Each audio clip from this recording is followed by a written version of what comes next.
Alright guys, Touch Bit back again today. Hopefully enjoying your Tuesday so far, and today we have a really interesting topic of discussion to talk about, mainly regarding practice and the state of Modern Warfare right now. We're going to talk about that in coming minutes. First of all, we're going to talk about the draft royale that went on last week, and of course prepare this weekend's one for the Paris home series. Like, if you guys enjoyed the video, subscribe if you're new. As always, I would greatly appreciate it. These were the top 8 individuals last weekend: Concision, Axelar, Juan, Lagom, Kiwi, Steve, JSP25, Stereo, C, Daddy69, and Joshua Foster with the winning team in number 1, with Formal, Awakening, Shotzi, Illy, and Simp. So, filthy team. He gets the number 1 placing out of 279 teams. And the link down below will be to this weekend's one as well. This is the team I'm going with. Looks like Kleenex is going to be in for Toronto this weekend. We'll most likely talk about that tomorrow. So, this is the team I'm going with right now. I always say my teams look nasty, but they always kind of fall short of you guys who managed to get some absolute god squads. So, yeah, just a few days' time, the Paris weekend begins. The link, if you want to join and have some fun with this fantasy stuff, will be down below. Before we get into some other things, then wanted to discuss this past weekend's Challengers Cup that went on. Challengers Cup number 4, I believe. Renegades, of course, winning it down in the APAC region. Team War take away the victory in the European one. So Dave, Denza, Vortex, Harry, and Afro once again. This new addition to the team paying off wonders for the Team War squad right now. Really want to give these guys some love, because these are the kind of players that next season, if we do manage to get up to 16 or 14 teams, whatever, maybe it won't be this season, maybe it will be next season or the season after, whatever it happens to be. If the CDL does expand, which I feel like is somewhat likely, at least at some point in the next few years, these are the types of players that you're going to be seeing here. And we've seen a lot of players most lately, especially in the North American region, for example, like these kind of players getting into starting lineups. We've seen what Awakening was able to do this weekend. I'm sure some of these guys are feeling that potential, right, in coming weeks. So Team Vengeance take it down in the North American region. Atlanta FaZe Academy, along with the Atlanta FaZe main squad, falling short in the grand finals. So let's talk about this then. Trey0 Morris, of course, the Land of Royal Ravens, says counting down the days to when VonderHaar and the new game comes back. Really interesting, right? We've seen a lot of tweets from this coming out of professional players lately. It's like, you know, obviously they don't like Modern Warfare. So what, you know, do they get fined for this kind of stuff? Are they allowed to say that they're just counting down to the days to the next Call of Duty? You know, what's strictly allowed within their contracts or whatever? But it creates some entertainment, right? So clearly a lot of the pros are looking forward to the next Call of Duty game. Pretty interesting. It's meant to be called like Black Ops Cold War or just Black Ops or whatever it's going to be called. You know, maybe they'll go down the Modern Warfare route and just straight up call it Black Ops, like the game that came out in 2010. But supposedly it might be delayed because Sledgehammer Games were meant to be working on it, and then apparently Activision said that their game was awful, so they brought Treyarch in to try and do the rescue mission on the game. And then with the pandemic, it's probably been more difficult to, you know, to work on it and have to do everything remotely and all this kind of stuff. So maybe it'll be delayed. We don't have anything yet. Supposedly the announcement about it might not even come till August now, which is kind of disappointing. We'll have to see how the future develops. But anyway, Slasher then replies, tournament in a week, Trey, and there still isn't a proper way to practice for it. I am mind blown. S&D only scrims, S&D only scrims. Respawn is actually chalked, at least S&D on GB servers is fine. So yeah, apparently they're having some real issues with the servers, but also people playing 10s and actually willing to get on and practice. This was really interesting. Thanks very much for Michael for pointing this clip out to me from Gunless on stream a couple of nights ago. I'll share this on screen for you guys right now. There's no Pro 10s for the past, maybe you get one series, maybe, and it's like the day before the event or like 2 days before the event where they start playing, you know? Bro, I haven't seen 10s this dead in a long fucking time. Wow, it's honest. I'm genuinely actually kind of shocked. So there's clearly a few issues to discuss here. Gunler says that no one has the motivation right now to get on and play 10s every day like they used to be back in the past. We've seen earlier this season people complaining, like, you know, Sensor, for example, that he can't get in 8s lobbies and there's not enough players that want to set up a second one, so he kind of just has to sit on the sidelines.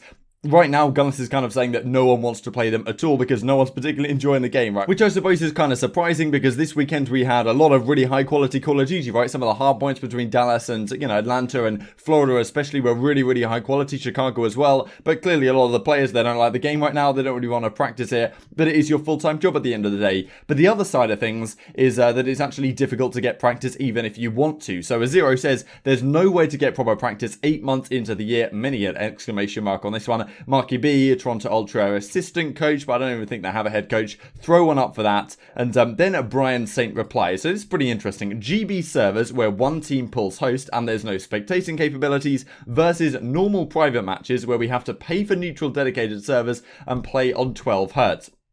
So this is interesting because a couple of weeks ago we've seen that in these custom game lobbies it seems that dedicated servers are now available for some pro teams, and some pro teams are having access to scrim on them. Now I think this is what Brian Saint's talking about here with GB servers. I think these are the 60 Hz servers that pros are being allowed to play on right now that Activision has set up in some way or another, where one team pulls host and there's no spectating abilities. So supposedly even on these 60 Hz servers where it's meant to be dedicated neutral host servers, supposedly one team manages to get host, so it's not completely fair even though it is 60 Hz.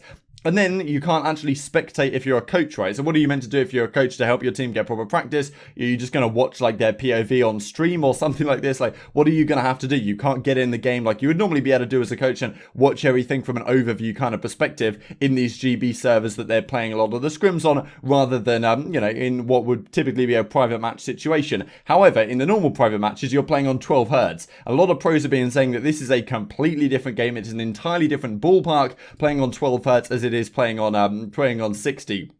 So, and of course that makes perfect sense, right? 12 Hz servers are just tragic compared to what other AAA titles and other actual respectable esports have on offer, right? So effectively the client only communicates with the server onto position of enemies and how many bullets have been fired 12 times every second, whereas respectable esports like Valorant just launched with 128 tick servers or 128 Hz servers, where 128 times a second there's communication between the client side who's playing, and the server side that's running the game from the back end. This causes all sort of issues with cameraing. People come around corners, but the game hasn't completely updated it yet because there's only 12 ticks a second, which might sound like a lot, but compared to other games, it's really not much, especially when every millisecond counts in a game like Call of Duty and first-person shooters more generally.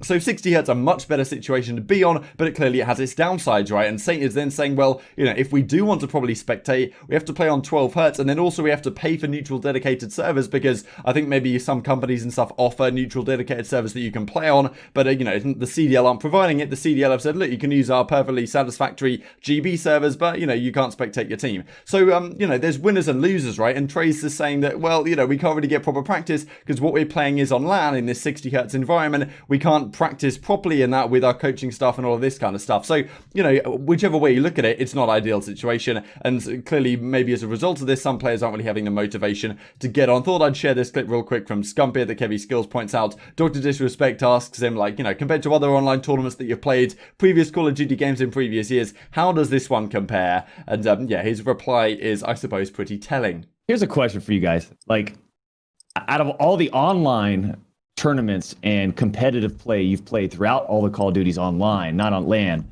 how does this one compare to the other ones? I ain't getting fined again.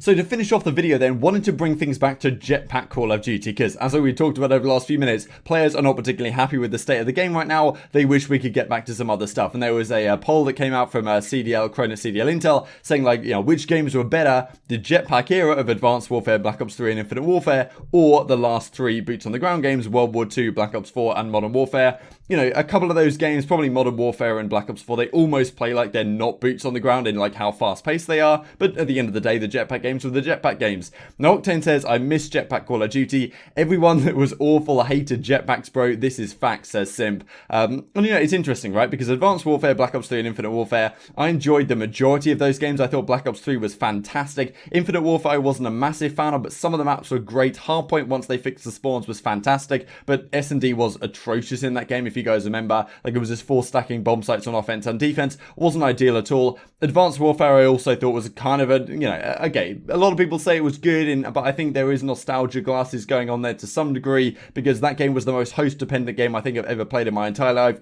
Ranked player, you didn't even, variants were allowed, right? Which is kind of ridiculous. But, from core fundamental point of view, all those games are pretty good, to be honest. The most recent games were World War II, Black Ops 4, Modern Warfare. A lot of people would say, don't hold up to the standards, even though, to be honest, like every single Call of Duty year, it always seems like the previous games were better. So maybe that's true, maybe that's not true.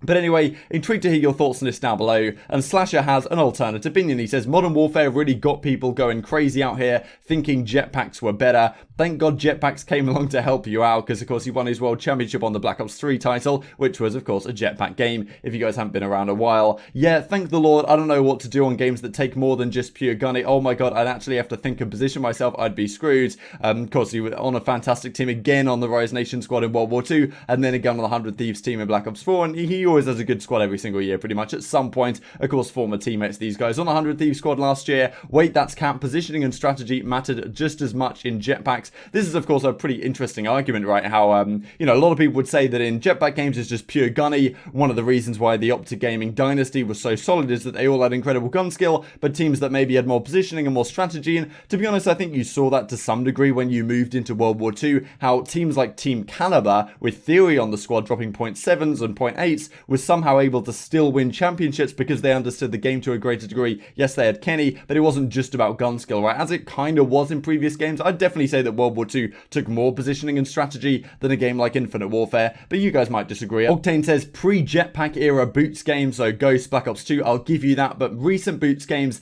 absolutely not. You can't say that your wins in jetpacks were strictly because you had gunny. You were miles ahead of other teams in terms of knowledge and strategy. Exactly, I knew what I was doing when what was going on and what it took. Jetpacks were a lot like Modern Warfare, required very little understanding and fundamentals to be good at. There's no way you truly believe something like AW, S&D, and Hardpoint took a lot of knowledge strategy to be good at.